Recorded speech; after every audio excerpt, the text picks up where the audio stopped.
Ça va toujours. Comme on dit ici, qu'est-ce que vous en dites, les blettes? Les blés? Donc je suis Pascal Corfait, j'ai codé chez Google pendant un moment, je vais vous expliquer un peu qui je suis. J'ai travaillé, j'étais en école d'ingénieur à Paris jusqu'en 2006. Ensuite, je travaillais pendant 4 ans au ministère de la Défense à Paris. Ensuite, c'est ça, je vais parler beaucoup aujourd'hui, pendant 5 ans à Google à Zurich. Et depuis 2016, donc depuis quelques mois, je travaille pour Base Impact à Lyon. J'ai fait une présentation qui ressemblait un peu à celle-là il y a un mois à Lyon. J'ai présenté le Go avec Google. Nicolas était là et il m'a dit ah super, il faudrait que tu viennes nous parler aussi. On va voir ce que ça donne. C'est peut-être ma deuxième présentation sur ce genre de sujet. Soyez gentils. Google, qu'est-ce que j'ai fait chez Google? Pendant 1 an et demi, d'abord j'ai commencé, j'étais dans le département Emerging Markets, les pays émergents, où j'étais software engineer, SWE, ingénieur logiciel, où j'ai développé pas mal de prototypes qui pouvaient marcher en Afrique, alors pas au Togo, mais dans d'autres pays, pour voir comment on pouvait résoudre les problèmes des gens qui n'ont pas encore Internet, avec des outils derrière qui utilisent Internet, donc par exemple connecter des applis SMS avec des serveurs de Google pour faire des choses intéressantes. J'ai fait ça pendant 1 an et demi. Pendant 1 an, j'étais le tech lead, TL, le lead technique de geologging, donc les logs dans tout l'environnement géo, Google Maps, Google Earth, et puis d'autres outils. Où j'ai beaucoup travaillé sur des différentes librairies plutôt assez cœur. Puis pendant 2 ans et demi, je suis passé de geologging à un truc plus large qui est l'analytics de tous les produits geo-consumer, donc Google Maps, Google Earth, les mêmes produits, mais là j'étais pas seulement à faire des logs, mais à essayer de comprendre depuis les logs quels sont les outils qui marchent. Et là j'étais non seulement tech lead, mais aussi tech lead manager, donc je gérais une équipe. On était à la fin d'une équipe de 35 personnes. J'étais manager d'un tiers de ces gens-là qui sont à la fois ingénieurs et data scientists. Donc là j'ai fait beaucoup c'était plutôt faire un service pour le reste de Google Maps pour qu'ils puissent avoir de l'analytics interne et aussi de réorganiser un peu Google Maps pour qu'il soit plus data-driven, qu'il utilise les données pour savoir ce qu'il faut faire ensuite. Voilà, je vous présente ça. D'autres questions, je suis ravi d'en parler, je peux parler des heures sur Google. Deux petits commentaires. Je ne suis plus à Google. Google ne me paie pas pour faire ce talk ce soir. Si tant que je suis à fond, c'est pas parce que je suis payé, je suis toujours à fond. Il y a peut-être des trucs qui sont secrets, je n'ai pas tout vérifié que c'était public. Normalement, c'est assez public ce qu'il y a là. J'ai pas fait bien mes devoirs pour savoir ce qui était là ou ce qui n'était pas là. Si ça se trouve, c'est des choses qui ont changé. Ça fait que 6 mois que je suis parti. Il n'y a rien qui est validé. Et puis pourquoi je suis parti? Pas parce que j'en ai marre, parce que je suis toujours fan de Google. Principalement parce que ma femme avait un poste de maître de conf à Lyon et qu'un poste de maître de conf, à notre âge, c'est qu'elle pouvait d'avoir un boulot à Lille dans l'enseignement à la recherche, donc on a pris et on est rentré en France. Voilà. Assez parlé de moi, et je vais d'abord poser quelques questions. Qu'est-ce qui est développeur Google? Programmeur ou ingénieur logiciel ou technicien? Ok, donc une petite moitié. Et qui code au quotidien? Un peu plus. Voilà. Est-ce que pour les autres, pour lever la main, je ne vous mets pas la main, c'est compliqué, vous me suivez. Est-ce que vous voyez ce que c'est le code? Vous levez la main si vous voyez ce que c'est du code. Bon, on va dire qu'on a après tout le monde. Est-ce qu'il y en a qui n'ont pas levé la main et qui se sentent un peu mal? Bon, c'est pas grave, je vais essayer du coup d'être un peu plus large.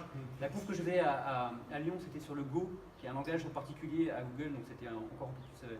J'essaie d'ouvrir un petit peu si je suis trop coincé dans ce que je dis. N'hésitez pas à lever la main, on peut parler de plein de choses, et puis si vous pouvez lui demander après des détails, on pourra parler au café. Alors je vais vous parler de quoi aujourd'hui? Pourquoi faire ce talk? Pourquoi c'est intéressant de parler de coder chez Google? En pratique, comment ça marche le code, et puis quelques outils autour du code à Google. Le code à Google, c'est super important. C'est super important. Il y a 25 000 employés, il y en a 15 000 qui sont ingénieurs ou équivalents, et tout le monde code. Tout le monde code. Ça commence à l'entretien d'embauche. L'entretien d'embauche, on ne regarde pas dans les yeux, on se dit oui, quelle est votre expérience, je sais pas quoi. On nous met au tableau blanc, et on fait du code de tableau blanc.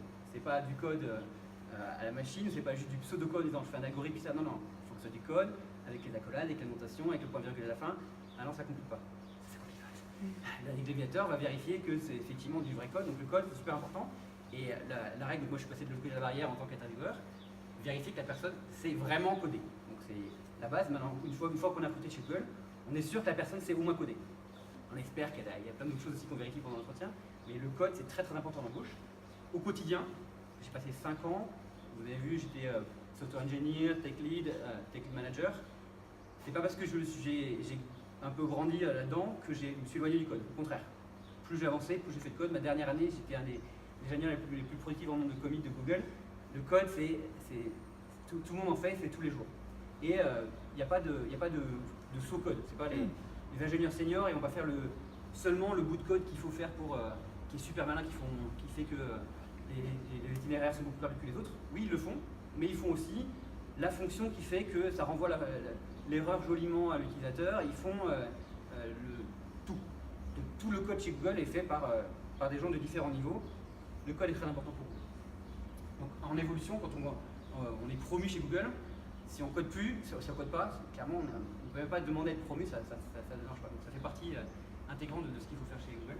Et les experts, donc il y a des experts mondiaux d'ingénierie qui ont lancé des trucs comme le MapReduce, soit des choses comme ça. Ils sont encore chez Google, ils sont super estimés. C'est pas des codeurs des développeurs qui pissent du code, c'est vraiment super estimé.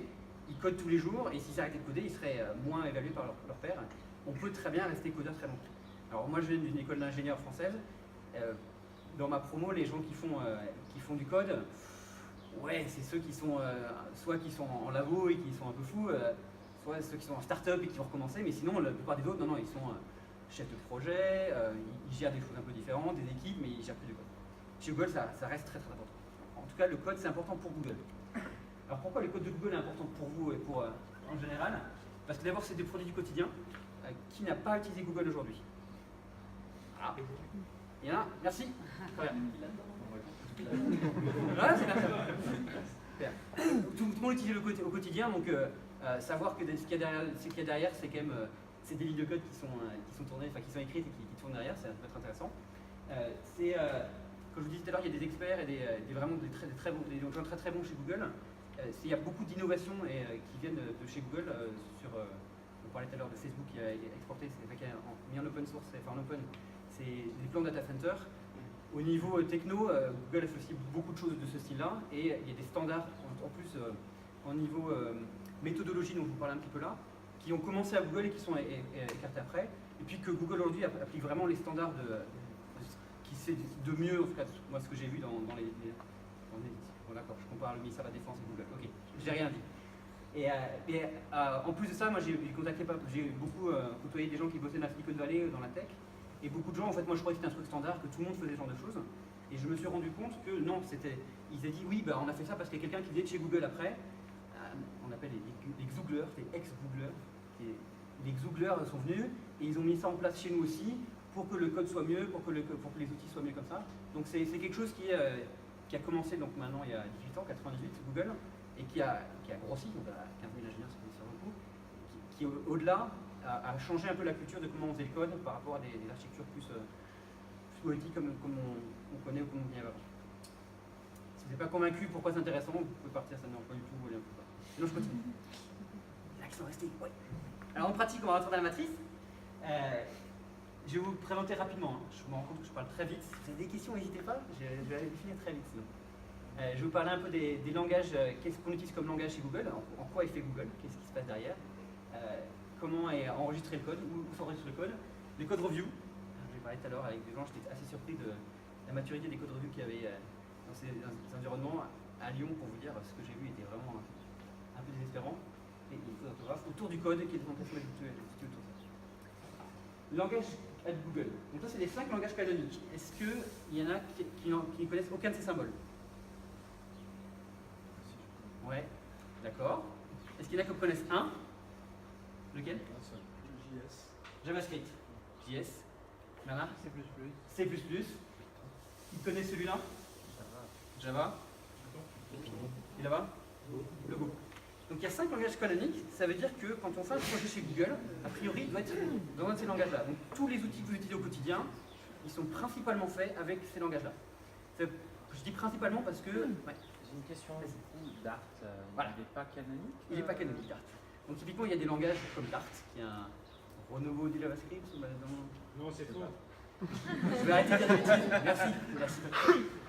Il y a beaucoup d'ingénieurs chez Google qui font du Dart, il y a beaucoup d'ingénieurs chez Google qui font du Scala, il y a beaucoup d'autres langages qui sont utilisés, mais quand je parlais tout à l'heure, par exemple, quand on évolue, qu'on va être promu, si jamais vous ne codez pas dans ce langage-là, vous n'êtes pas tellement estimé. Donc la promotion, ça se passe par une équipe qui ne vous connaît pas. Ils regardent ce que vous avez fait, ils ne peuvent pas comprendre, ça ne marche pas. Donc c'est plutôt expérimental. Et en gros, dès que vous faites quelque chose, un projet dans un langage qui est autre que cela, il faut vraiment expliquer pourquoi, ou que ce soit un langage qui soit pas très, enfin un projet qui soit pas super important. Si vous prenez Google Search, YouTube, Google Maps, les produits principaux, le cœur, l'architecture, ça va être dans un de ces langages-là. Ça peut changer. Donc il y a des grands débats sur le Scala. Il y a beaucoup de gens qui poussent à fond pour que le Scala rentre dans ces langages canoniques. Mais quand le langage devient canonique, c'est pas juste super, il a le badge, on a le droit de le faire. C'est qu'il y a plein de choses qui vont derrière, qui sont mises en place, notamment énormément de librairies des outils internes pour que quand on accède aux fichiers, le format de Google, ça soit bien fait, pour qu'on communique entre deux data centers, il y ait tout ce qu'il faut, et que non seulement ça soit implémenté, mais en plus que ça soit robuste et bien utilisé par beaucoup de monde. Donc on ne peut pas juste dire on va en faire plein. C'est important que ça soit réduit. Sachant que on parlait tout à l'heure des entretiens d'embauche, si vous ne codez pas dans ces langages-là, vous pouvez être embauché quand même. Donc vous passez un entretien d'embauche dans le langage que vous voulez, vous imaginez. Ceux qui veulent faire du livre, les parenthèses à l'écran, c'est chaud. Enfin, au tableau, les parenthèses, c'est difficile. Et du coup, c'est juste, on vérifie que vous programmez, vous n'avez pas d'être un expert dans ces choses-là. Et après, vous pouvez, une fois qu'on est dedans, c'est là-dessus qu'on fait l'expertise. Donc, moi, avant de rentrer chez Google, j'ai fait beaucoup de C++, un peu de Java, un tout petit peu de JavaScript, le reste pas du tout.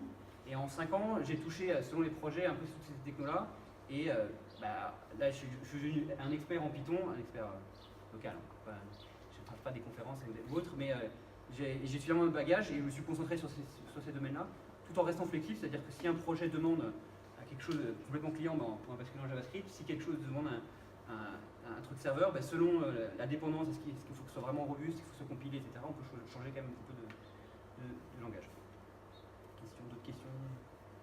J'ai pas entendu parler de Rust, s'il y a quelqu'un à Google, peut-être qu'il y en a maintenant.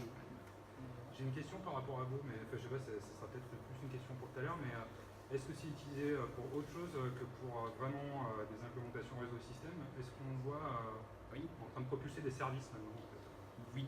Alors moi j'ai eu 3 ans de Go, 4 ans de Go complet, parce que je suis dans l'équipe qui travaille sur les logs, et on gère les logs. Les logs, c'est un log, pour ceux qui ne suivent pas, un log, c'est quand on va sur un serveur ou sur une page web, il peut, s'il veut, enregistrer une petite trace de ce qui s'est passé, et à partir de des traces de tous les gens qui ont utilisé un service une journée, on peut analyser et comprendre, tiens, qu'est-ce que font les gens sur notre site, et on peut dire, du coup, cette fonctionnalité-là, personne n'utilise, on peut l'enlever, ou cette fonctionnalité, normalement, elle devrait être suivie par tel autre log, elle n'est pas suivie, donc elle est cassée, elle apparaît. Donc ça, par exemple, tout ça, il y a énormément de gens qui font ça chez Google, qui est fait en Go. Il y a des services, des front-end qui sont faits en Go. Ah ouais? Ouais. Okay. Donc comme c'est canonique, il y en a de plus en plus. Donc je serais venu en parler plus tard avec toi. C'était justement mon talk que j'ai fait les Gophers de Lyon, au meetup de côté Gophers de Lyon. Donc tu es bienvenu l'autre fois si tu veux venir. Avec plaisir. C'est pas si loin, je suis resté à Lyon. On continue? Alors à Google, il y a un unique dépôt. One depot to rule them all. Un dépôt de code donc, qui connaît GitHub. Qui ne connaît pas GitHub, il y a quelques-uns. Alors, quand on écrit du code, quand on peut l'écrire sur sa machine, c'est très bien, on peut le sauver dans un fichier, on peut partager son fichier avec un copain et l'envoyer par mail, ça marche bien. Quand on est 1, 2, même ça marche pas très bien déjà. Et si jamais on veut vérifier quelle est la dernière version de ce que j'ai utilisé, on utilise des systèmes de gestion de version, du versionning, comme Git. Et GitHub est un endroit central où on peut gratuitement, quand on est développeur libre, ou en payant quand on est une entreprise, mettre son dépôt, un dépôt de code là-bas, et il va le maintenir un peu comme un coffre-fort où on peut dire tiens, je vais rajouter un changement, regarder qu'est-ce que j'ai fait il y a 3 fois, c'est quelque chose une bibliothèque qui gère son code, une gestion de programmation. Donc j'ai découvert un peu dans l'open source par exemple, il y a un dépôt par projet, un petit dépôt par projet, donc chacun structure son dépôt. À Google, il y a un dépôt pour tout le monde. Donc un dépôt, il s'appelle Google 3, Google 3, qui contient tout Google. C'est un grand dossier qui contient tout le code de Google. Donc si vous cherchez Google YouTube, c'est /YouTube, et puis vous avez tout le truc de YouTube. Vous cherchez Google Maps, vous avez Google /Maps, et dans Maps, vous avez l'application client, l'application web, l'application Android, l'application iPhone. Tout est là-dedans. Tout est là-dedans. Donc c'est gros. Hein. C'est un gros dépôt. Et pardon? Parce que c'est génial. Parce que c'est génial. Alors après, c'est énorme. Il y a des outils qui sont gérés, notamment Git a du mal à le gérer bien. Donc on utilise Piper, qui est une version de dérivé de Perforce, qui gère bien ce genre de choses. Et par exemple, j'ai jamais pu avoir tout Google sur mon laptop, c'est trop gros, ça passe pas. Et du coup, on ne travaille pas sur laptop, même sur desktop, on travaille toujours à distance. C'est-à-dire qu'on récupère un petit bout du code qui nous est utile et on va le gérer différemment. Alors, avec, j'ai pas mis là.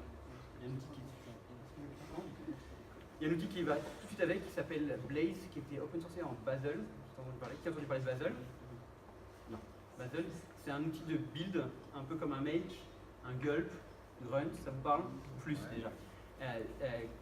Bazel a l'avantage d'être multilangage, donc on a 5 langages, c'est intéressant, et qui gère bien les dépendances. Donc en fait, on décrit dans chaque dossier, on décrit son projet, on décrit de quel autre dossier on a besoin.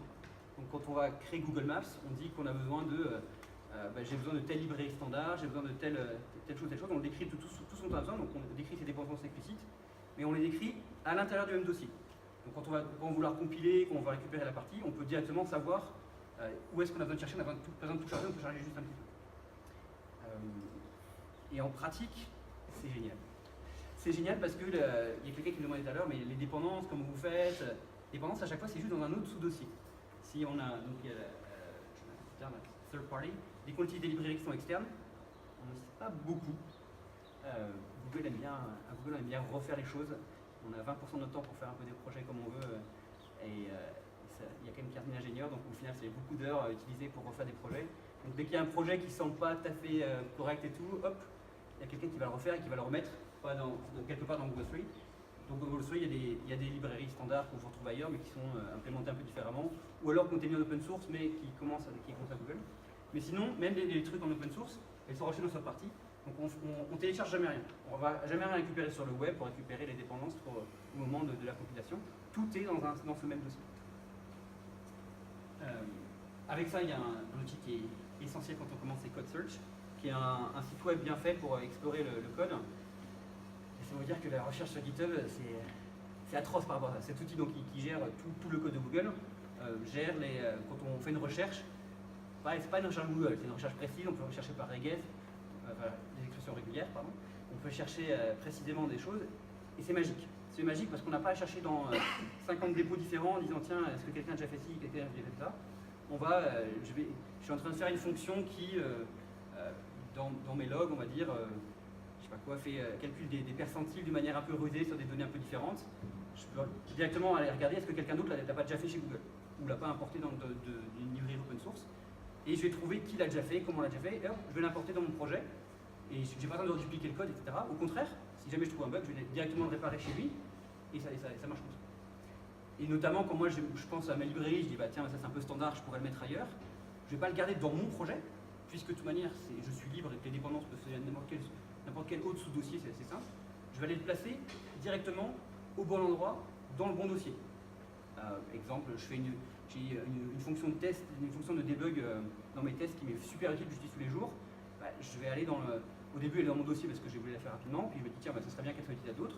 Je vais la passer dans /testing, le dossier testing, /utils, quelque chose, et puis je vais la mettre ici pour que d'autres puissent la trouver. Notamment, la plupart du temps, quand je vais faire ça, je me rends compte que tiens, il y a quelqu'un qui avait quasiment la même idée, sauf qu'il a passé plus de temps et c'est vachement plus intéressant. Je vais la récupérer, je vais abandonner ma petite fonction et je vais utiliser quelque chose d'autre. C'est une transparence de dingue. C'est-à-dire que le premier jour chez Google, vous arrivez, vous avez la clé, tout le code. C'était la question que je voulais poser. Vous avez exactement. Merci d'avoir le. Il n'y a jamais des effets de bord, des mecs qui retouchent une fonction qui avait été mise comme ça en pensant l'améliorer, qui au final prend de la merde et ça fait péter plein de trucs à. C'est pour ça qu'il y a la. Non, mais sans en arriver là, mais. Tout à fait, c'est possible. Il y a plein de choses, on parle après. Mais oui, il y a plein de. Enfin, ça pose des problèmes et donc on fait gaffe. Mais de toute manière, on pense que. Enfin, le but, c'est quand même d'améliorer, les gens ne le font pas exprès, de toute manière. Et les fonctions sont documentées dans un sens où on dit le but c'est de faire ça, si elle change de contrat, il faut changer ce qu'il appelle avant de faire comme ça. C'est aussi un truc super. Si on fait une librairie et qu'on veut changer tout ce qu'il appelle, on n'a pas à chercher sur le net qu'est-ce qu'il utilise, qu'est-ce qu'il n'utilise pas. On utilise Blaze et on regarde en dépendance inverse, qu'est-ce qu'il m'utilise.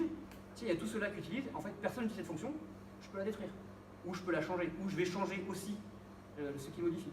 Et quand je change ce qui modifie, je peux faire en un commit, donc en une seule modification de code, à la fois mon renommage, si j'ai envie de renommer une fonction qui était mal nommée, je vais faire le renommage et le renommage dans tout ce qu'il appelle. Donc c'est transparent pour tous les développeurs, au contraire.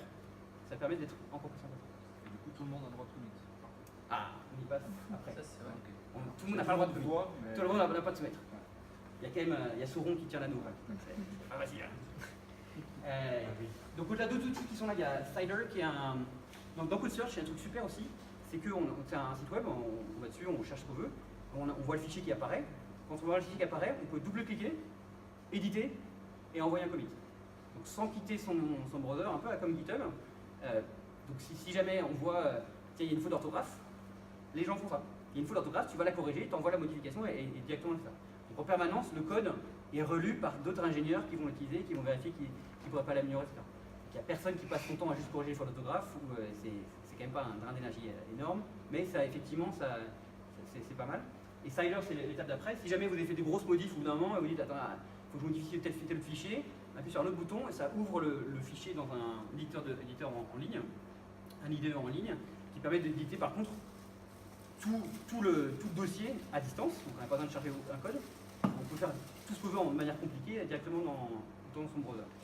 Donc à un moment, les nouveaux arrivés chez Googler avaient juste des Chromebooks, même tout au début, parce que tout ce qu'ils avaient besoin, c'est d'avoir une page web dans laquelle ils pouvaient juste modifier le code directement ça. Après, ils se sont rendus compte que c'était pas super efficace, que les gens préféraient. Les Chromebooks n'étaient pas encore matures. Maintenant, je crois que c'est revenu. Et qu'est-ce qui se passe pour les gens qui ont vraiment des habitudes d'IDE ou d'éditeur texte? Aucun problème. Aucun problème. Moi, j'ai utilisé Cider à la fin, notamment pour les petites choses. Dès que j'ai quelque chose d'un peu plus gros, je rebasculais. Moi, je suis un fan de VI, j'utilise VI. J'ai bossé avec quelqu'un qui arrivé de chez IBM. C'était un fou d'Eclipse, mais pas juste passionné. Il avait aussi l'optimisation et tout. Il arrivait à le faire charger Eclipse en moins de 3 secondes. C'est quand même dingue, quoi. Eclipse, quoi. Il avait tout son flow et tout, aucun problème. Après, c'est juste un outil au passage que je vous indique. Donc, sur partie, j'avais parlé. Les branches et les versions, chez Google, il n'y a pas ou peu de branches. Donc, tout est sur Head. Alors, pour ceux qui n'ont pas su, on va rattraper un petit peu maintenant. Quand on a son dépôt de code, on modifie à chaque fois la dernière version. C'est comme un système de fichiers sur lequel on modifie son fichier, on va corriger ce qu'il y a.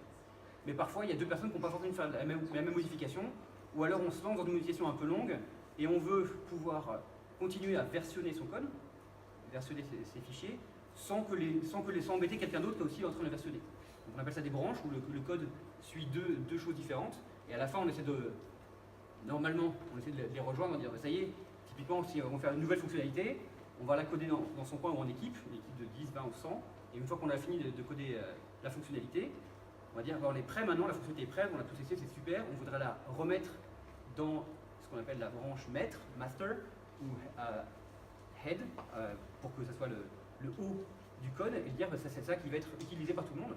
Et chez Google, il y a très peu ça. Tout le monde travaille sur la même branche, sur le même site de fichier. Donc vous avez un énorme dossier comme ça, que tout le monde est en permanence en train de modifier. Donc vous avez 15 000 ingénieurs autour du monde, il n'y a pas d'endroit, il n'y a pas de bureau, toute time zone a un bureau. Donc si vous regardez un peu le code, si vous voulez voir la dernière version du code, c'est pas possible. Le temps que vous l'avez dit, il y a déjà 3 personnes qui ont rajouté des choses derrière. Donc tout le monde travaille sur la branche master. C'est quoi l'intérêt d'avoir utilisé Git du coup par rapport à Perforce ou même ZFS avec des snapshots ou ce genre de choses parce que là du coup Git est utilisé à peut-être 10% de ses... Ah, n'utilise pas Git. Hein. C'est pas GitHub Ah non, j'ai donné un exemple GitHub pour qu'on... Ah ok, je croyais que c'est utilisé quand même en fond. Non, on utilise Piper. C'est pour ça. Piper qui est basé sur Perforce. D'accord, ok. Il y a un rewrite de Piper. Ouais. Comment est-ce que vous faites pour pas vous marcher sur les pieds en vous s'en fout sur la branche master? Très bonne question. Comment est-ce qu'on ne modifie pas les uns les autres, etc. Et en fait, chez Google, en fait, on essaie de coder les commits sont les plus petits possibles. Donc un commit, je me rattrape sur les non-développeurs, c'est quand on fait une modification, par exemple si vous utilisez Google Docs, vous pouvez faire des modifications en même temps que les autres, vous voyez en temps réel ce qu'ils font. On efface une lettre, l'autre voit la lettre qui s'efface en même temps, quasiment en même temps, donc il y a peu de chances de se marcher sur les pieds quand on écrit un mot. Parfois ça se passe pas bien. Dans le développement logiciel, c'est pas pensable de faire ça, c'est trop brouillon, et puis si j'ai quelqu'un en train de créer une fonction qui ne marche pas, quand on veut compiler ça ne marche pas, c'est pas possible. Donc ce qu'on fait, c'est qu'on prépare le code avant en disant j'ai un changement à faire, on regroupe toute une ensemble de modifications, qui soit sur un fichier ou sur plusieurs fichiers, et quand il est prêt, on en fait ce qu'on appelle un commit. Chez Google, ça s'appelle des change lists, une liste de changements qui va être proposées pour modifier les choses. Donc ces change lists, quand elles sont postées en permanence, effectivement, s'il y a deux modifications qui arrivent qui veulent faire exactement la même chose ou des choses très différentes, par exemple, il y a la configuration du temps de timeout d'une requête, on dit elle était à 50, c'est un peu trop lent, je la passe à 60. Il y a un développeur à côté de moi qui dit ouais, je vais passer à 70. Quand on fait la modification en même temps, qui gagne? Est-ce que c'est le dernier? Est-ce que je m'en rends compte, etc. Donc ça, per force, c'est géré, c'est-à-dire qu'il va te dire si quelqu'un fait la modification avant moi, ça va lui dire non, stop, non, tu l'as pas. Et donc moi, je vais pouvoir mettre à jour, un peu comme quand tu fais des merges en permanence, sauf que là, il faut à chaque fois le faire sur chaque entité. Donc avant de, si tu as préparé toi de ton côté, bon, moi je faisais souvent comme ça, j'utilisais les geeks localement, préparer en plusieurs petits commits, et puis au moment de le basculer, dire voilà, j'ai quelque chose de suffisamment intéressant à faire passer, je crée une change list à partir de ces plusieurs commits et je proposais ma change list. Et l'astuce principale, faire des choses petites et les faire vite. Mais du coup, c'est à l'opposé justement de faire des trucs petits, parce que tu vas faire des gros commits, parce que tu fais tes petits commits sous Git, donc tu fais ta branche. Ah non, moi ce que je faisais moi, et après, c'est quasiment à la place de sauver, au lieu de sauver dans mon éditeur, oui, parce que, ouais. Mais du par coup, exemple, tu pars sur une. Des fois, tu sais pas où c'est que tu vas arriver. Tout le développement. j'en parlerai autour du code, j'en parlerai à la fin sur autour du code, il y a des astuces pour faire ça, mais la clé c'est de faire des petits commits, des petits change lists, parce que si elles sont trop grosses, de toute manière, elles vont conflicter avec trop de monde. Si jamais on arrive ensuite, et typiquement, le temps qu'on écrit la commande pour le lancer, ça va pas marcher, sachant que Perforce gère ça assez bien. C'est-à-dire que si vous modifiez des fichiers que personne n'a modifié depuis un moment, même s'il y a 20 000 modifications à l'autre bout de la Terre, enfin à l'autre bout du dossier, c'est pas grave, hein, ça reste. Perforce est décentralisé? Enfin, c'est un. Pas hyper, non. Je connais pas. Non. L'avantage de Git, c'est qu'il est quand même décentralisé, quoi. Tu vois, par rapport à. T'es obligé de centraliser au moins l'incrément du Parce que tu vois, moi quand je suis passée de subversion à Git, c'est fabuleux en fait. Tu vois, le passage au DVCS, à la gestion de version décentralisée. Et du coup, j'en sais rien, je dis ça, je connais pas Hyper, mais ça serait bizarre de repasser à un système centralisé. Donc il y a deux problèmes. Il y a un problème, c'est que tu as un bottleneck central qui fait que si le serveur crash, ça arrive tous les 3-4 mois où d'un seul coup les ingénieurs lèvent les mains et disent on ne peut plus travailler, c'est atroce, parce que c'est effectivement ce neutral qui est informatique, donc c'est un problème de redondance. Il y a 15 000 utilisateurs. C'est pas un service qu'on a des millions ou des milliards comme les services actuels, enfin les vrais services de Google, donc c'est pas si grave. Et l'autre problème, comme tu dis, qui est de. Il n'y a pas la logique de. Je peux décider un peu ce que je fais. Google n'est pas une fondation. Donc il y a quand même un but qui est de tous, ensemble, faire une chose qui est décidée ensemble, quoi. Donc il n'y a pas de raison que tu diverges. Tu peux diverger momentanément, et moi j'avais un guide local, typiquement, pour faire ce que je veux, mais le but de mon guide local, c'est uniquement de reverser au truc principal. Et puis, de toute manière, tes dossiers, si tu gères bien tes dossiers, t'en fais pas, c'est quasiment comme si c'était des repositories séparés, des dépôts séparés. Le gros avantage, c'est que tu peux faire des dépendances, des grosses dépendances facilement par rapport à avoir 5 dépôts. Et comment vous faites les versions si vous avez juste un seul thread? Vous dites 15 000 développeurs, arrêtez de committer, on va le faire en version. Comment ça marche ça? De la même manière que sur Git, donc sur Git, si tu veux arrêter la version à un moment donné, tu as un hash, un chavoine, qui te donne la version. Alors sur Perforce, c'est encore plus simple, c'est incrémental. Donc ça commence à 1, le commit 1 c'est Larry Page qui a dû faire. Et moi j'ai fait des commits pas plus. Alors du coup quand on approche du CL numéro 100 000, d'un seul coup tout le monde se dépêche de commit ce pour celui qui fait le CL 100 000. On fait des trucs comme ça. Ça répond à ta question? Donc on prend une version, on en fait quelque chose et puis on dit juste le serveur Google Maps aujourd'hui, il est à la version numéro 2 300 000, je sais pas quoi, un code qui correspond à une version du code à ce moment-là. C'est vraiment 2 millions? T'as 15 000 ingénieurs qui font à la fois. Je sais plus. Je crois qu'il y a 7 chiffres en ce moment. Peut-être 8 depuis. Enfin, si on regarde la courbe, c'est une exponentielle. Enfin, ils recrutent de manière exponentielle, les développeurs sont pas forcément beaucoup plus productifs, mais rien que le nombre de gens, ça. Et puis les outils comme Cider ou le fait de marteler aux gens, fait des petits commits, ça fait que ça augmente le nombre naturellement. On continue? On pourra revenir sur des choses comme ça. Code review. Tout est relu. Tout le code qui est à Google, tout est revu. Donc pas forcément avec du net comme aujourd'hui, mais tout est revu. Donc il n'y a pas un seul bout de code qui est dans le dépôt Google qui n'est pas revu. Alors les revues de code, ceux qui ne sont pas du code, c'est quand on fait une modification sur un dossier, on l'envoie à quelqu'un d'autre qui va vérifier qu'est-ce qui se passe. Donc quand tu demandais tout à l'heure, est-ce que les gens se marchent pas sur les pieds, souvent ça va passer par ça aussi, c'est-à-dire que quand on a fini son changement, on va juste dire ah c'est bon je le mets, ah c'est bon je le mets. Donc en fait on va le proposer à le mettre et on va demander à quelqu'un d'autre de le relire. Il y a un système en place avec Perforce et Piper pour dire si jamais personne ne l'a relu, le code ne rentre pas. Il y a quelques exceptions, on peut dire je force, mais ça envoie un email à toute la terre, parce que si il y a un bug qu'il faut réparer, il est minuit, mais même ça normalement on ne le fait pas parce que si tu répares un bug à minuit, généralement tu ne vas pas le réparer bien. Tu vas faire une merde encore plus grosse. Chez Google, les bugs coûtent très très cher. Donc il y a un outil pour les utilisateurs qui s'appelle Critique, je crois qu'il y a un équivalent en ligne qui est sorti.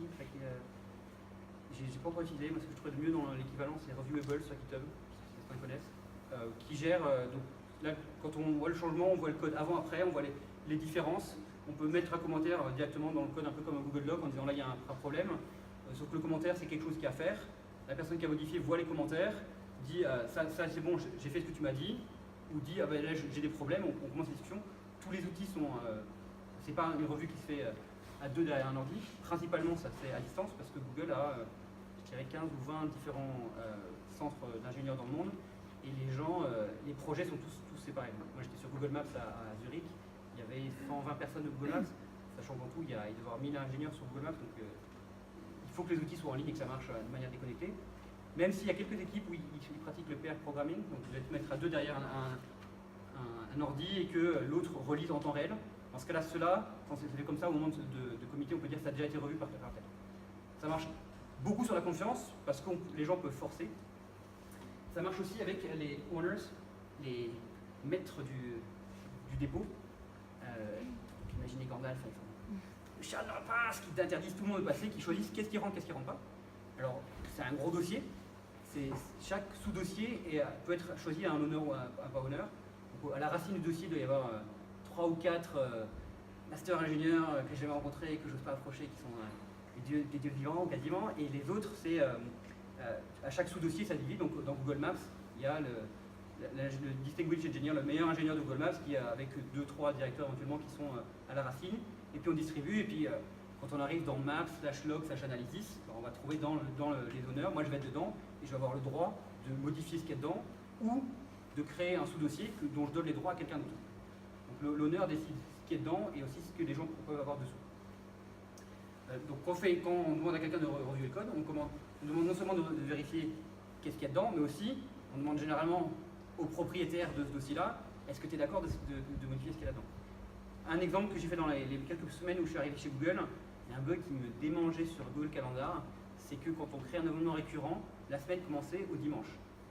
Et les ingénieurs chez Google, ils sont tous, soit aux États-Unis, soit ils ont le truc par défaut en américain, donc la semaine commençait dimanche. Ouais, ma semaine elle commençait le lundi, donc je suis allé voir où c'était, qu'est-ce qu'il y avait à changer. Je suis allé regarder, tiens il y a ça, c'est pas si compliqué que ça, j'ai fait la modification qu'il fallait faire. J'étais à l'équipe, à l'époque j'étais Emerging Markets, rien à voir.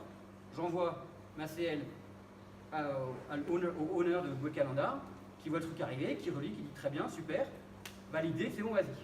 Je soumets, j'ai participé à Calendar, et c'était validé quand même par quelqu'un. C'est génial. C'est génial de pouvoir, de cette manière, à la fois de pouvoir contribuer, sans pour autant que tout le monde puisse modifier ce qui est en permanence. Je n'ai pas trouvé d'équivalent sur GitHub ou bien fait qui donne des sous-dossiers à certaines personnes, c'est soit on ouvre l'écriture, soit on prend l'écriture. Sur le owner, par contre, l'owner lui-même, si moi je suis owner d'un dossier, quand je fais des modifications, si personne veut demander à un autre owner, il suffit que je demande à n'importe qui. Il faut qu'il y ait au moins une revue de code. Donc il y a une chose qui est vérifiée, c'est est-ce que ça s'intègre bien dans le projet. Et une autre chose qui est vérifiée, c'est la readability, est-ce que c'est lisible. Donc selon le langage, donc vous vous souvenez, il y avait les 5 langages au départ. Si jamais je fais un nouveau projet en Go, et je suis dans mon dossier dans lequel je suis honneur, on pourrait dire je vais faire ce que je veux, et comme je ne connais pas trop le Go, au début ça va être un peu n'importe quoi, ça va être brouillon. En fait, j'ai même pas le droit de mettre du code dans mon dossier, si jamais c'est dans un langage que je ne connais pas. Donc pour ça, il y a pour acquérir la lisibilité, on dit qu'on sait lire le Go, on sait lire le Java. Donc tant qu'on ne sait pas, il faut demander à quelqu'un d'autre qui a la lisibilité dans ce langage-là, de lire notre code et de revoir un peu ce qu'il y a. Alors, qu'est-ce qu'ils vont regarder?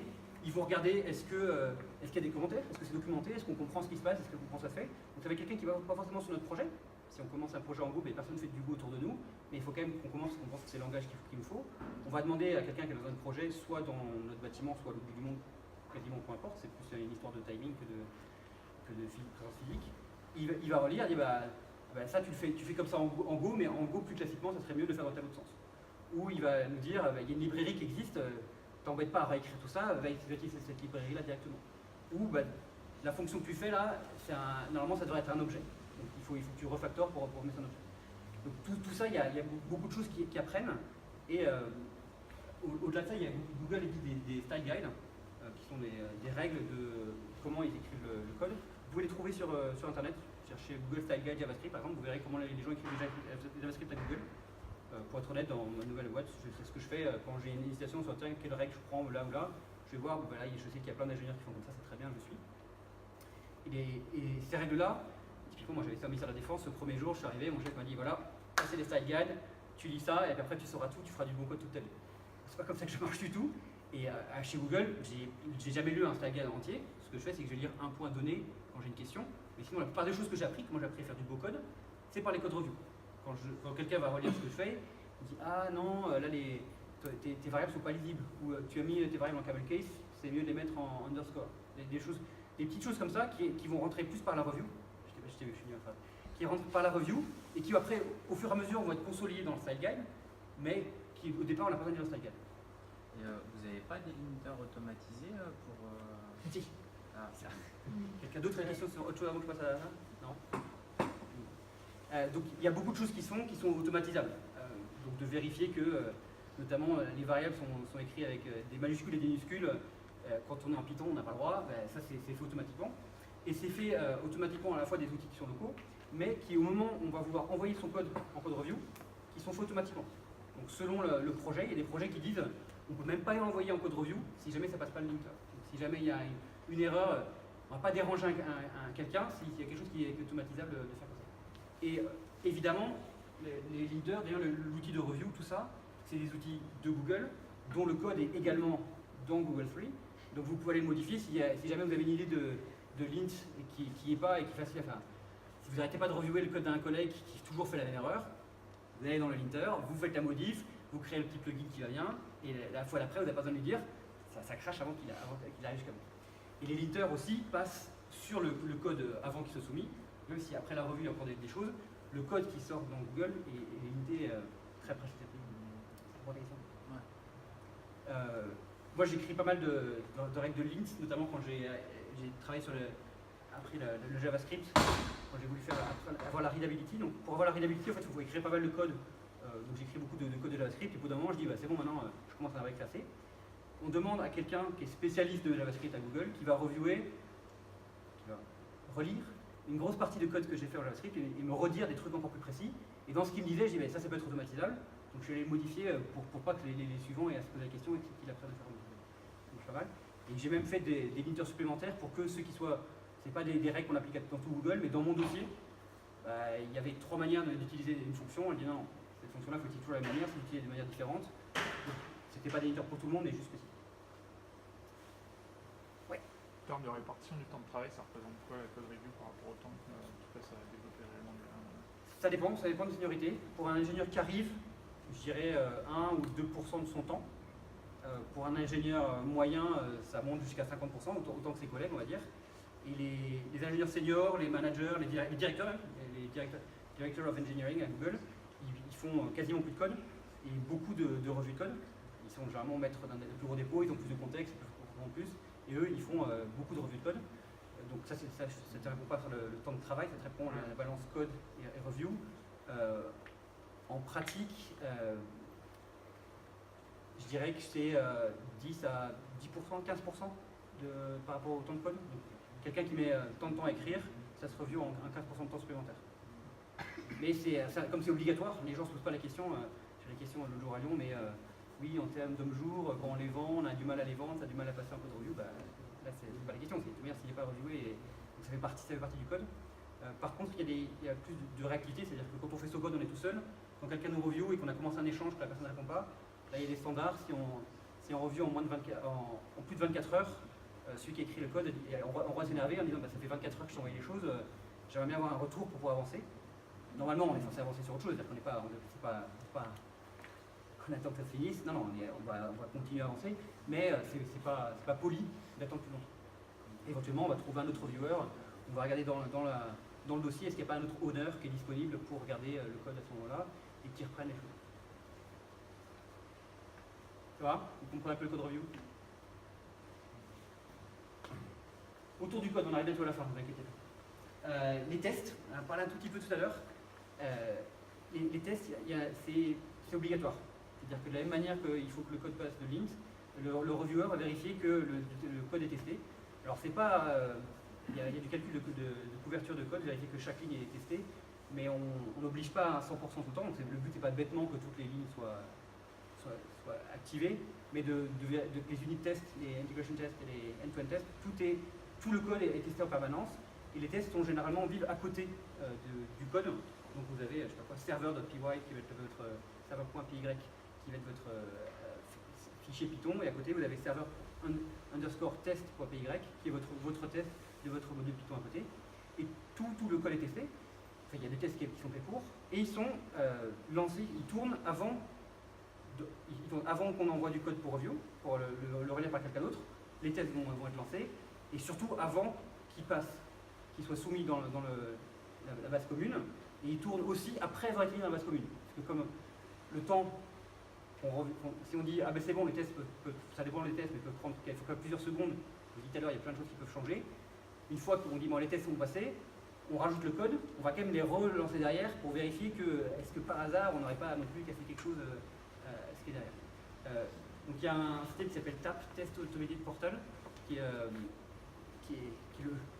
le Saint Graal, il faut qu'il soit vert, il faut que le build soit vert. Si jamais il est vert, c'est que tous les tests passent, s'il est rouge, c'est qu'il y a au moins un test qui ne passe pas. Et on a ces tests dans son projet, qui vont tourner sur les tests qu'on a écrits, sur ce qu'on est en train de faire. Mais dès qu'on écrit un truc qui a des dépendances, donc c'est ta question tout à l'heure, les tests de tous ceux qui dépendent de moi vont tourner quand je fais un changement. Alors selon les cas, on peut essayer de ne pas toujours tous les lancer, on peut être rusé, mais globalement, au final, si jamais je casse quelque chose,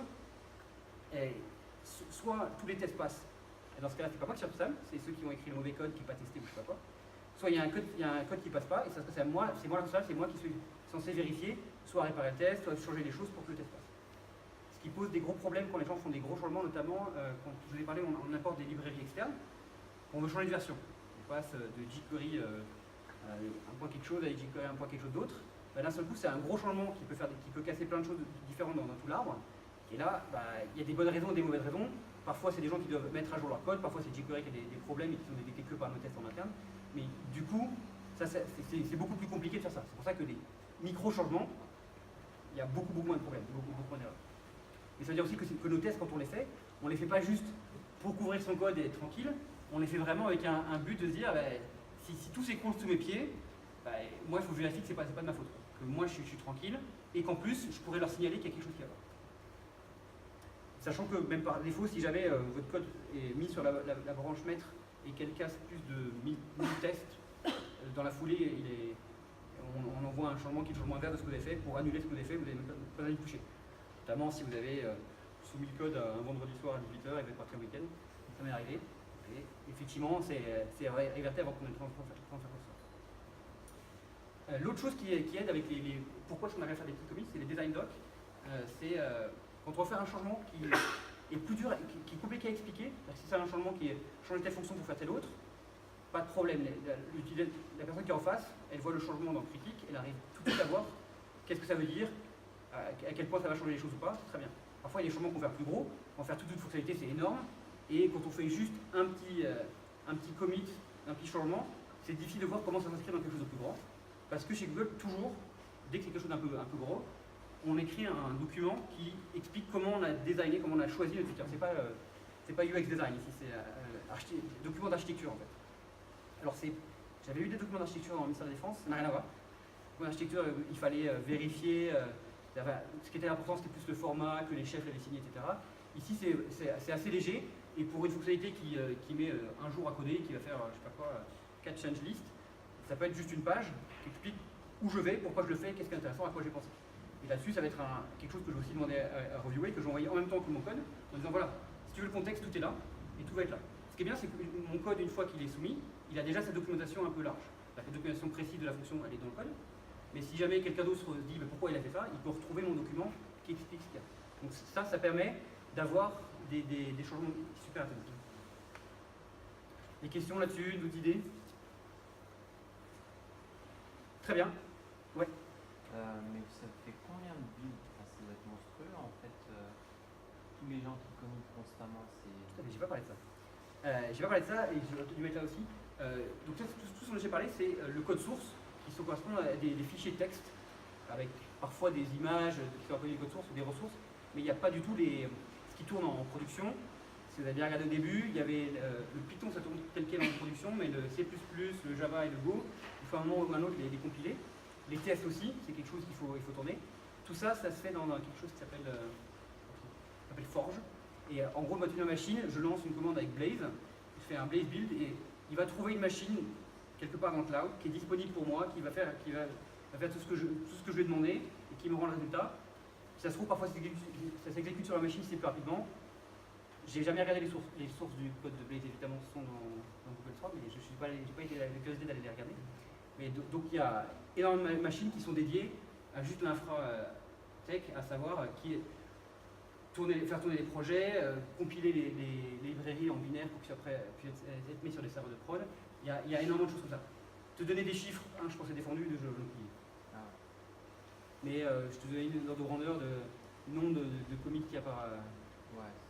Ça te donne l'année, sachant que avant, moi mes tests, je les lance, je suis pas mal test driven development, donc du coup je vais lancer mes tests avant de voir si mon code marche. Mon test marche pas, je le fais plusieurs fois. Quand finalement il marche, il y a peut-être 10 ou 15 itérations pour chaque chain list qui vont à chaque fois. C'est justement ma question, c'est que ça teste sur les serveurs de Google. Non. Quand je dis un test, ça lance un programme qui est un programme qui est dédié, qui vérifie que la fonction que j'ai faite marche. D'accord. Alors après, ce qu'on peut avoir, c'est des environnements de pré-prod, des environnements de démo, qui vont trouver en interne un serveur disponible. Typiquement, si jamais j'ai modifié Google Maps pour ajouter qu'est-ce qu'on va loguer, il faut que je vois à quoi ressemble Google Maps parce que j'ai pas cassé quelque chose d'autre. Donc là, ça va mettre en place tout un. Si je pose la question, c'est parce que tu parlais de librairie croisée. Donc on imagine une librairie qui est partagée entre Maps, YouTube, ou que sais-je encore. Donc si tu fais ce test-là, nécessairement il doit être lancé sur tout Google en fait. Pourquoi? Enfin sur tous les projets qui partagent ça. Alors les tests unitaires, oui. Enfin les tests d'intégration. Les tests d'intégration, soit ils sont automatisés, dans ce cas-là, oui. Sinon, non. Ça veut dire comment on fait la release. Quand Google Maps fait sa release, il vérifie en plus plein d'autres choses qui sont avec, ils disent à telle version, tu poses la question, à telle version, on va vérifier que tout marche bien et on ne lance pas tout de suite sur les serveurs. Ça dure au moins, il y a quelques jours de QA interne, et puis ensuite on le met. J'en parlais tout à l'heure. L'intégration continue, c'est pas possible chez Google. À quel niveau tu entends? On appelle ça l'intégration continue. Qu'est-ce que tu entends? C'est que tu lances ton truc, tes intégrations sont passées. Oui.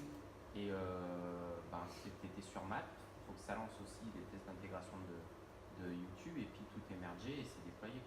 Alors, on fait ça, une fois que ça passe sur le code Google 3, on considère que c'est bon, le travail développeur est fait. Il y a tout un travail de mise en production qui est vraiment séparé parce que tu peux pas. Là, tu parles de livraison continue en fait. Voilà. Livraison continue. La livraison continue, elle se passe toutes les semaines, elle n'est pas entièrement automatisée, notamment parce qu'il y a énormément de possibilités. Et tu peux parler un peu de mise en production, c'est intéressant. Alors c'est un autre métier. Donc, chez Google, il y a les software engineers, SWE, il y a les SRE, les Site Reliability Engineers, qui s'occupent de la maintenance et de la mise en production des sysadmins ou les DevOps, je crois qu'on est dans le monde hors de Google. Donc c'est énormément de monde qui eux s'occupent de ce genre de choses. Nous on s'arrête principalement à créer une release, donc créer un binaire, un container, un peu à Docker, s'il vous plaît, Docker, qui contient tout ce qu'on a prévu. Et après c'est à eux de le déployer. Il y a toute une partie qui consiste à le mettre en interne, donc j'en parlais tout à l'heure de Dogfood. Google Maps, typiquement, la version Google Maps que j'avais quand j'étais ingénieur chez Google sur mon téléphone, elle avait 1 ou 2 semaines d'avance sur la version que vous avez. Pour du coup, moi je puisse l'utiliser, donc il y a toute une version comme ça. Quand on met en production, de toute manière c'est sur des centaines de serveurs, donc il y a toujours 1 ou 2 serveurs qui commencent en Canary. Donc ça veut dire qu'ils vont être lancés avec une nouvelle version, on vérifie qu'il n'y a pas de crash, ensuite tout va bien, et puis on augmente doucement. Dans les détails, c'est une architecture monstrueuse, c'est des milliers d'hommes qui passent dessus, moi j'en connais très peu. Ouais. Ouais, ça. Et il y a une période de test, j'imagine. Pardon? Il y a des tests en fait avant de mise à production. Donc je parlais, il y a des tests d'intégration qui sont automatisés, qui sont donc tournés en plus à partir du moment où je fais de la version. Il y a des équipes de test, donc des software test engineers qui sont embauchés que pour ça, pour créer des systèmes, pour tester. De toute manière, on automatise tout, c'est-à-dire qu'il n'y a personne qui va cliquer sur tous les boutons, comme ça ne va pas. Mais la période de test dont je vous parlais, c'est faire tester par des vrais gens qui l'utilisent au quotidien, et puis après tester par 1%, puis 2%, puis 10%, puis 100% des gens. Avec toujours des systèmes où tu peux revenir en arrière. Bien, je vous ai parlé beaucoup de code, j'ai plein de choses qui m'intéressent aussi dans la vie. J'en ai mis quelques-uns là, donc c'est un peu trop petit pour lire. Je m'intéresse, ma nouvelle boîte, c'est super intéressant si vous voulez me parler de choses. J'ai plein d'enfants, j'étais manager, j'ai adoré le management 2.0 à Google qui est complètement différent de ce qui existe. Si vous voulez sur bigd.do/lascap, vous trouverez un peu la même chose qu'ici, mais un peu plus détaillé, puis des liens LinkedIn ou autre. Voilà, vous avez posé des questions pendant tout le temps, mais si vous avez d'autres questions plus générales, ça, je suis preneur. Du coup, tu n'as rien dit sur Base Impact. Tu as un boss qui a un peu fait parler de lui en début d'année avec des grosses punchlines, genre je vais faire baisser le chômage en France de 10% en crunchant les datas de Pôle emploi. Vous en êtes où? Il y a des trucs qui vont sortir. Comment est-ce que tu te fais pour brancher chez Pôle emploi alors que les administrations françaises sont quand même pas hyper ouvertes sur leurs données? Tu peux nous en Plein de parler? questions, on va commencer par le début. Oui, donc je travaille maintenant chez Base Impact. Pour ceux qui ne connaissent pas, c'est une association / start-up. On est 5-6, le fondateur, enfin 5 en France. C'est une nation qui a été créée il y a 2 ans dans la Silicon Valley par un Français, Paul Dual, qui travaillait chez Eventbrite en tant que data analyst. Et il est sorti parce qu'il en avait marre d'analyser. Il faisait un peu la même chose que moi, d'analyse de données pour essayer de trouver des. Lui, il cherchait la fraude. Il dit, au lieu de faire optimiser des millions à des actionnaires qu'il ne connaît pas et il s'en fout, il dit, je vais faire la même chose mais pour le bien public. Donc ils étaient 5-6 ingénieurs et data scientists à San Francisco, ils sont toujours. Travailler sur des projets comme la violence policière, la réhospitalisation aux États-Unis. Et Paul est français, il voulait revenir en France, donc depuis 6 mois maintenant, il travaille sur un projet avec Pôle emploi, dont le but c'est d'utiliser les big data et l'ingénierie, les applications pour essayer de réduire le chômage. Donc ce qu'il a fait, c'était un pitch inspirationnel en disant, mais si jamais 10 personnes pouvaient aider la vie de 10 millions, comment ça se fait? C'est effectivement avec nous, tout ce qu'on sait faire nous, ça passe encore plus à l'échelle. Quand on fait un petit truc, on peut avoir des millions. Enfin, l'impact est multiplié énormément. Et pourquoi pas essayer? Pour l'instant, pour se l'avouer, on est en mode start-up, on est 5, ça fait 4 mois que j'ai été recruté. On galère, on a fait notre premier pivot il y a 2 semaines, on a des prototypes, c'est compliqué. Avec pas derrière comme une vision on ne veut pas juste aider à résoudre le chômage. Derrière, c'est vraiment le but qu'on arrive de manière plus large à résoudre des problèmes avec des technologies plus récentes. Et notamment qu'on ne soit pas forcément les seuls à le faire. Donc on travaille énormément avec Pôle emploi, c'était un peu une nouveauté pour eux, ils se sont fait bousculer parce que quand lui il a présenté ça un peu en dehors des circuits, c'est remonté assez vite, il a pu rencontrer des ministres et des présidents qui ont fait descendre en disant mais il faut que ça marche comme ça. Mais par ailleurs, il y a beaucoup de gens dans le gouvernement aussi, ou dans les ministères, qui poussent pour l'open data, qui poussent de plus en plus. Et tous ceux qui poussent, ils sont ravis de nous trouver parce qu'il y a beaucoup de gens qui poussent en disant oui, il faut ouvrir les données. Et une fois qu'elles sont ouvertes, super, elles sont ouvertes. Là, ils ont trouvé vraiment quelqu'un qui va l'utiliser, donc ils nous montrent en exemple à beaucoup d'endroits. Donc on a beaucoup trop de couverture médiatique pour là où on en est. Concrètement, au bout de 3 mois, quand vous commencez avec juste un problème et pas d'idée, ça va pas très loin. Et on est 5, c'est pas. Je ne vais pas vous mentir, on ne va pas résoudre le problème du chômage on va mettre un petit grain de sel dans peut-être 1% ou 2%, pas avant 2 ans. Quoi. Ça répond à plusieurs tes questions. Je vous inviterai juste à continuer à discuter autour du café et des gâteaux. Très bien.